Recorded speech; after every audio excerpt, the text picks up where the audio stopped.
क्या आपको पता है फ्री फायर में जो स्कोप है थर्मल स्कोप वो ग्रीन क्यों होता है? और बाकी स्कोप है जैसे कि 2x scope, 4x scope and Adol में जो स्कोप होता है स्नैपर स्कोप वो तो ग्रीन नहीं होता, वो नॉर्मल होता है। But thermal scope he green क्यों होता है? क्या आप लोगों ने कभी इसके बारे में सोचा है? ये तो कुछ भी नहीं है। आज की इस वीडियो हम लोग ऐसे ही कमाल की और इंटरेस्टिंग फैक्ट्स के बारे में जानेंगे जिन फैक्ट्स उनके आपका रिएक्शन इस बच्चे की तरह होगा। सो इस वीडियो को जरूर से पूरा एंड तक देखना। एंड मैं आपको एक चीज के बारे में अवेयर कर दूं, हमारे सेकंड चैनल के लिंक डिस्क्रिप्शन बॉक्स में है। हम लोगों ने सेकंड चैनल पे लाइव स्ट्रीम करना स्टार्ट कर दिया है। तो आपको नहीं पता तो सेकंड चैनल के लिंक डिस्क्रिप्शन बॉक्स में है, जाके सब्सक्राइब करके बाजू में बेल नोटिफिकेशन बेल है उस ऑल पे कर लेना, क्योंकि हम लोग लाइव के लिए कभी भी प्रकट हो जाते हैं। हमारी कोई टाइमिंग नहीं होता है लाइव स्ट्रीम के लिए। एंड आप लोग मेरी पिछले लाइव को जाके चेक कर सकते हैं, मैं स्पेशल पे सब्सक्राइबर के साथ ही खेलता हूँ। फैक्ट नंबर 6, हमारे हर एक गन में रेंज होती है, हर एक गन की लिमिटेड रेंज होती है। एंड स्नैपर जैसे गन की बहुत दूर तक रेंज होती है, लेकिन कुछ समय के बाद वो बंदा हमें दिखाई नहीं देता क्योंकि आउट ऑफ रेंज हो जाता है। तो आप लोगों को लगता है आउट ऑफ रेंज हो गया, इसका मतलब उसे गोली नहीं लगेगी। बट अगर आप ऐसा सोचते हो तो आप लोग काफी ज्यादा गलत सोचते हो। आउट ऑफ रेंज होने के बाद भी आपको गोली लग सकती है। बैकग्राउंड में मैंने आपके लिए वीडियो प्ले किया है, उसे आप ध्यान से देखना, वो भी कुछ इस टाइप से डिजाइन किया गया है। बट इस चीज के बारे में कोई बात नहीं करता क्योंकि किसी को वैलिड रीजन नहीं पता होता है। बट मैं आपको एक और एग्जांपल देता हूँ।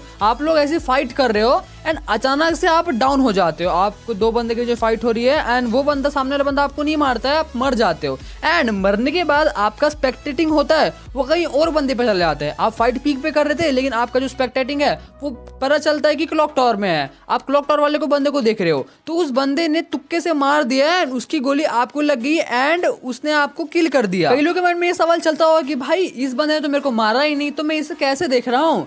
ये जो मैं फैक्ट बता रहा हूँ इसका रीजन वही है। आप लोगों में से काफी कम लोगों को ये बात पता होगी। तो अगर आप कभी भी ये सोचते हो कि भाई बंदा आउट ऑफ रेंज हो गया है तो अब मेरी गोली उसे नहीं लगेगी, बट ऐसा मत समझना, आउट ऑफ रेंज होने के बाद भी उस बंदे को आपकी गोली लग सकती है। फैक्ट नंबर 5, जब रैंक रीसेट होता है फ्री फायर में, जब न्यू रैंक सीजन आता है, तो आप लोगों ने ये चीज ऑब्जर्व की होगी, कोई कोई बंदा ब्रॉन्ज में पहुंच जाता है, कोई कोई बंदा सिल्वर में पहुंच जाता है, कोई कोई बंदा गोल्ड में रहता है एंड कोई कोई बंदे तो ऐसे भी होते हैं जो प्लेटिनम में ही रहते हैं। तो ऐसा क्यों होता है? रैंक रीसेट हुआ है तो सबके सब बंदे इक्वल होना चाहिए ना, सभी के सभी एक ही रैंक में होना चाहिए, या तो गोल्ड में हो या तो ब्रॉन्ज में हो, सभी के सभी एक ही रैंक में होना चाहिए। लेकिन कोई कोई तो अलग अलग रैंक में भी होते हैं। तो ऐसा क्यों होता है? क्या आप लोगों ने कभी इसके बारे में सोचा है? एक्चुअली रैंक रीसेट का एक सिस्टम है जो गरीना फ्री फायर फॉलो करता है। जब भी रैंक सीजन रीसेट होगा तो आपका रैंक 3 रैंक पीछे हो जाएगा। अगर मैं डायमंड में हूँ तो मेरा गोल्ड 1 हो जाएगा, बट अगर मैं हीरोइक में हूँ तो मेरा गोल्ड 2 होगा। अगर मैं ग्रैंड मास्टर में हूँ तो मेरा गोल्ड 3 होगा, बट अगर मैं प्लेटिनम में हूँ तो डायरेक्ट मैं सिल्वर में पहुंच जाऊंगा, और अगर मैं गोल्ड में हूँ तो डायरेक्ट मैं ब्रॉन्ज में पहुंच जाऊंगा। तो इस टाइप से फ्री फायर का सिस्टम वर्क करता है न्यू रैंक सीजन के टाइम। गरीना फ्री फायर के सिस्टम के अकॉर्डिंग जो बंदा ग्रैंड मास्टर में है उसे प्लेटिनम 1 में आना चाहिए, बट अगर प्लेटिनम 1 में होगा तो फिर से ग्रैंड मास्टर पहुंचने में उसे आसानी होगी, इसलिए गरीना फ्री फायर उसे गोल्ड 3 में पहुंचाता है। तो अब शायद आपको समझ में आ गया होगा कि क्यों फ्री फायर किसी को ब्रॉन्ज में, किसी को सिल्वर में या फिर किसी को गोल्ड में रखती है। फैक्ट नंबर 4, क्रिमिनल स्क्वाड, ये बैंडिट स्क्वाड, क्रिमिनल बंडल जिसे आप प्यार से कहते हो, इसमें बहुत सारे बंडल है। लेकिन क्या किसी ने ये सोचा है कि इन सभी बंडल में सबसे ज्यादा रेयर बंडल कौन सा है? मैं यहाँ पे ग्रीन क्रिमिनल की बात नहीं कर रहा हूँ, ग्रीन क्रिमिनल सबसे अलग है, उसे थोड़ा बाजू रखते हैं। इंक्यूबेटर में 4 बंडल्स आए थे, तो इन 4 बंडल में सबसे ज्यादा रेयर बंडल कौन सा है? क्या आप लोगों ने कभी सोचा है? मैक्सिमम बंदों का आंसर होगा ऑब्वियसली भाई रेड क्रिमिनल सबसे ज्यादा रेयर है, बट रेड क्रिमिनल सबसे ज्यादा रेयर नहीं है। यहाँ पे सबसे ज्यादा रेयर है वो है पर्पल क्रिमिनल। हाँ, आप लोग बिल्कुल सही सुना, पर्पल क्रिमिनल ही सबसे ज्यादा रेयर क्रिमिनल है इन सभी क्रिमिनल में से। ये हर एक इंक्यूबेटर का किस्सा है। अगर आप लोग इंक्यूबेटर में स्पिन करते हो तो आपके डायमंड के अकॉर्डिंग या तो आप लोग टॉप वाला लोगे या तो आप लोग सबसे नीचे वाला लोगे। जो बीच में होते हैं उस पर आप इन्वेस्ट करना पसंद नहीं करते, बहुत कम लोग होते हैं जो बीच वाला चूज करते हैं। और ऐसा ही क्रिमिनल स्क्वाड के साथ भी हुआ, जो नीचे वाला लेना चाहते थे उन्होंने ब्लू लिया या तो येलो लिया, बट जो अफोर्ड कर सकता था ज्यादा डायमंड उन्होंने डायरेक्ट उठा रेड क्रिमिनल को। भाई इतना सारा डायमंड तो लग गया तो डायरेक्ट मैं टॉप वाला ही ले लेता हूँ। इस वजह से पर्पल को बहुत कम लोगों ने लिया, इसलिए पर्पल सबसे रेयर क्रिमिनल इन सभी क्रिमिनल में से। गाइस, अगर आपको वीडियो पसंद आ रहा है तो वीडियो को लाइक करना मत भूलिएगा, क्योंकि आप लोगों के लिए बहुत कुछ करता है मेरे अंदर ही अंदर, मतलब बहुत ज्यादा मोटिवेट करता है। और चैनल पे तो चैनल को प्लीज सब्सक्राइब करके बाजू में बेल नोटिफिकेशन बेल है उस ऑल पे जरूर सेट कर देना, क्योंकि आप लोगों को हमारे चैनल पे फ्री फायर से ऐसे इंटरेस्टिंग वीडियोस मिलते रहेंगे। फैक्ट नंबर 3, जब कभी आपका टीममेट मर जाता है तो आपको स्पेक्टेट करता है, आपको देखता है,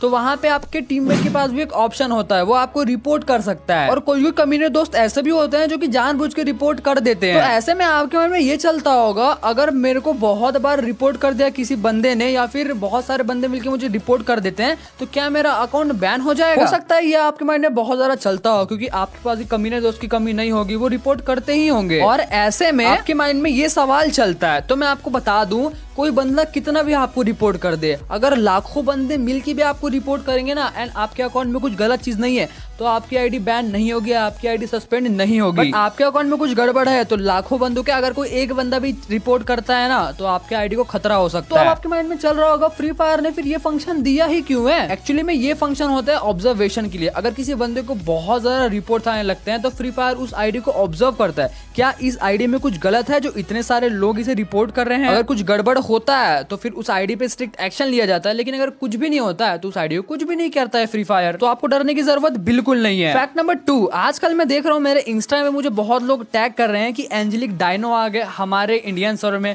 एंजेलिक पैंट आ गया हमारे इंडियन सर्वर में। आखिर कैसे? और यहाँ पे आप लोग प्रूफ देख सकते हो, मुझे इंस्टा पे कितने सारे टैग्स आते हैं कि देखो ये वाला बंडल आ गया, ये तो हमारे इंडियन सर्वर में आया नहीं है तो यहाँ कैसे आ गया, वगैरह वगैरह। भाई लोग मैं आपको बता दूं, ये जो आप बैकग्राउंड में फोटो देख रहे हो जिसके पास एंजेलिक डायनो है, ये बॉट है, ये एक्चुअली में रियल प्लेयर नहीं है। जब से फ्री फायर में OB28 अपडेट आया है तब से फ्री फायर ने बॉट्स को भी अपडेट कर दिया है, इसलिए फ्री फायर बॉट को न्यू कपड़े पहनाता है। एंड आजकल बॉट भी आपसे अच्छी खासी फाइट कर लेते हैं एज अ रियल प्लेयर, ताकि आपको लगे ना कि वो बॉट है। और ये बॉट तो इंडिया में डिजाइन नहीं हुए, ये तो सिंगापुर से डिजाइन हुए है ना, सिंगापुर में ये सब आ चुका है तो फ्री फायर ने पहना दिया भाई। अब उसको थोड़ा ना पता है कि इंडिया में ये सब बंडल्स नहीं आए हैं। So this is the exact reason. Mysterious fact number 1, Free Fire में जो थर्मल स्कोप होता है वो ग्रीन क्यों होता है? वो बाकी स्कोप की तरह नॉर्मल क्यों नहीं है, उसका कलर ग्रीन क्यों होता है? एक्चुअली में थर्मल स्कोप सिर्फ फ्री फायर में नहीं है, रियल लाइफ में भी थर्मल्स होते हैं। वो थर्मल स्कोप नहीं होते हैं, थर्मल गॉगल्स भी होते हैं रियल लाइफ में। और ये स्पेशली आर्मी को लोग यूज करते हैं जब उन्हें नाइट में कहीं पे फाइट करना होता है। तो जो थर्मल स्कोप होता है वो नाइट में किसी इंसान को आइडेंटिफाई करने के लिए बहुत ज्यादा आसान होता है। अगर आपके पास थर्मल स्कोप है या फिर थर्मल गॉगल्स है और आप अंधेरे में हो तो आप अंधेरे में थर्मल स्कोप पहन लिए, थर्मल गॉगल जो भी है,